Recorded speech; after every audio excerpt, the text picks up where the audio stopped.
భారత స్వతంత్ర ఉద్యమ కాలంలో ఉద్యమకారులకు మనోబలాన్నిచ్చి సామాన్యులను సైతం సమరయోధులుగా మార్చినటువంటి గీతం.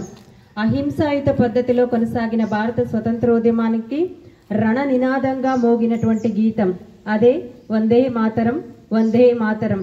వందే మాతరం అనే పదం మన భారత జాతి యొక్క శాశ్వత భావోద్వేగం. కాశ్మీర్ నుండి కన్యాకుమారి వరకు సమస్త భారత జాతిని ఏకం చేసినటువంటి ఆ సమర గీతానికి, ఆ సమర నినాదానికి నేటితోటి 150 ఏళ్లు పూర్తయినాయి. అంత గొప్పటి కీర్తి కలిగినటువంటి వందే మాతర గీతం అనేది ఒక భారతీయుడికి కలిగినటువంటి బ్రిటిష్ వారి ద్వారా కలిగినటువంటి అవమాన గాయాల్లో నుంచి పుట్టుకొచ్చింది. బకిం చంద్ర చటర్జీ మనందరికీ తెలుసు, వందే మాతరాన్ని రచించారని చెప్పుకుంటాం. బకిం చంద్ర చటర్జీ ఒకసారి పల్లకి ఎక్కి, పల్లకి అవసరమా, పల్లకి దిగు వెంటనే అన్ను అరుస్తూ బకిం చంద్ర చటర్జీని పల్లకీలో నుంచి బయటికి గుంజి అతన్ని కొట్టాడంట.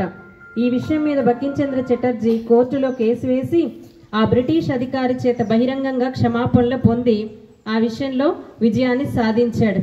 అయితే అదే సమయంలో బ్రిటిష్ ప్రభుత్వము వారి జాతీయ గీతమైనటువంటి గాడ్ సేవ్ మై కింగ్డమ్ అనే జాతీయ గీతాన్ని భారత జాతీయ గీతంగా మార్చాలని ప్రయత్నాలు మొదలుపెట్టిందనే వార్త బకిం చంద్ర చటర్జీ విన్నాడు.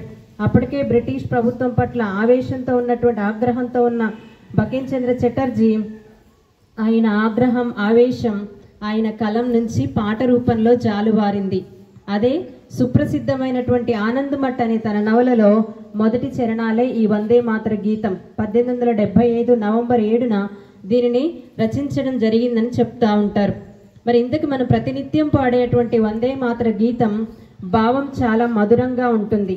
వందే మాతరం అంటే సంస్కృతంలో తల్లి నేను నిన్ను స్తుతిస్తున్నాను, భరతమాత మీకు వందనం, భరతమాత మీకు వందనం. తెల్లని తీయటి నీటితోటి, కమ్మటి పండ్లతోటి, చల్లటి గాలులతోటి, పచ్చని పైరులతోటి విలసిల్లే భరతమాత నీకు వందనం.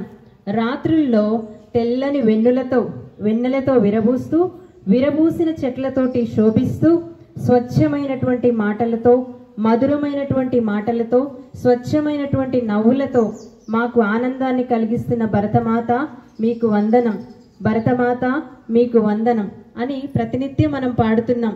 ఆ పాటలో ఎంత మాధుర్యం ఉంది, భారతదేశం యొక్క ఎంత గొప్పతనం ఉంది. ఆ పాట అనేది భారతదేశ ప్రజలకు భారతదేశంపై ఉన్నటువంటి ప్రేమను, భక్తి భావాన్ని తెలియజేస్తుంది. అంతటి గొప్ప పాటను మొట్టమొదటిసారిగా 1896 సంవత్సరంలో రవీంద్రనాథ్ ఠాగూర్ కలకత్తాలో జరిగినటువంటి భారత జాతీయ కాంగ్రెస్ సమావేశంలో మొట్టమొదటిసారిగా పాడడం జరిగింది. అప్పటి నుంచి భారత రాజకీయాలలో ఆ పాట ప్రాముఖ్యమైపోయింది. మరీ ముఖ్యంగా 1905 సంవత్సరంలో బ్రిటిష్ వారు బెంగాల్ను విభజించారు.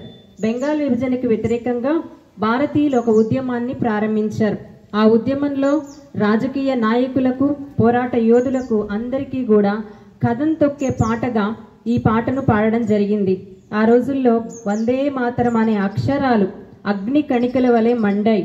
వీధి వీధిన ఎక్కడ చూసినా వందే మాతరం అనే నినాదాలు మారుమ్రోగేవి. ఈ వందే మాతర నినాదాలను ఆసేతు హిమాచలం తీసుకువెళ్ళినటువంటి వారే మన విప్లవకారులు. వందే మాతరం అనే గీతం ఆ రోజుల్లో బెంగాల్ విభజనకు వ్యతిరేకంగా ప్రారంభమైనటువంటి స్వదేశీ ఉద్యమం వందే మాతర ఉద్యమంగా పేరుగాంచింది.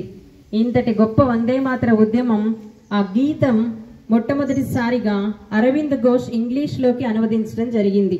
ఆ తర్వాత 1905 నుంచి 1907 మధ్యకాలంలోనే దక్షిణాది రాష్ట్రాలలో ఉన్నటువంటి అన్ని భాషల్లోకి ఈ వందే మాతర గీతాన్ని తర్జుమా చేయడం జరిగింది.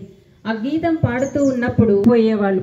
ఆ గీతం యొక్క ఆలాపన ఎంత తీవ్రమైనదో, బ్రిటిష్ యొక్క అధికారాన్ని ఎంత దహిస్తుందో గుర్తించిన బ్రిటిష్ ప్రభుత్వము ఎవ్వరు కూడా ఆ గీతాన్ని ఆలపించొద్దు అని చెప్పి ఆ వందే మాతర గీతాన్ని నిషేధించింది.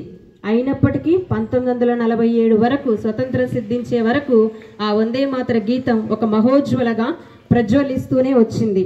1947 ఆగస్టు 15న మనకు స్వతంత్రం వచ్చినప్పుడు ఆ గీతం మీద ఉన్నటువంటి నిషేధాజ్ఞలన్నీ తొలగించబడ్డాయి.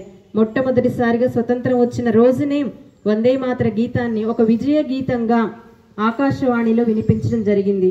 అదే రోజున ప్రఖ్యాత సంగీత విద్వాంసుడు పార్లమెంటులో ఓం ప్రకాష్ పార్లమెంటులో పాడి వినిపించడం జరిగింది. అంతటి గొప్ప కీర్తి పేరు ప్రఖ్యాతులు ఉన్నటువంటి ఐక్యమత్యానికి నిదర్శనంగా నిలిచినటువంటి వందే మాతర గీతాన్ని 1950 జనవరి 26న భారత రాజ్యాంగ సభ ఇక మీదట వందే మాతరాన్ని గేయంగా పాడుకోవాలని, జనగణమనతో పాటు సమానమైనటువంటి హోదా, గుర్తింపు, గౌరవం ఇవ్వాలని రాజ్యాంగ సభ తీర్మానించడం జరిగింది.